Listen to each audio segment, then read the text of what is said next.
আমি রানী। কে রানী? আমি রানী। হ্যাঁ, জোরে জোরে। আমি রানী। হ্যাঁ, আর যে আমার কথা অমান্য করবে সে হবে রাজদ্রোহী। কে? রাজদ্রোহী। জোরে বলো। রাজদ্রোহী। হ্যাঁ, আর তুমি হচ্ছ মন্ত্রী। আমি। না না, তুমি। আমি। প্রণাম রানীমা। খুব ভালো বানিয়েছো না? আর তুমি? ছাড়লাম তো? না, সেনাপতি। কি বললে? সেনাপতি। আরেকবার বলুন।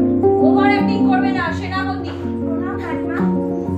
আর ওদিকটা আমি সামনে নেব, আর ওদিকটা তো আমারই। আর তুমি হলে বিচারক। প্রণাম রানীমা। পড়াশোনা করতে হবে কিন্তু। তাহলে আজ তো রাজসভার প্রথম দিন, তাই আজ ছুটি। জয় রানীমা জয়। জয় রানীমা জয়। জয় রানীমা আস্তে, জয়। বন্ধ করো তোমরা এই জয়ধ্বনি, বন্ধ করো। আমি আর এই জয়ধ্বনি সহ্য করতে পারছি না। এই সিংহাসন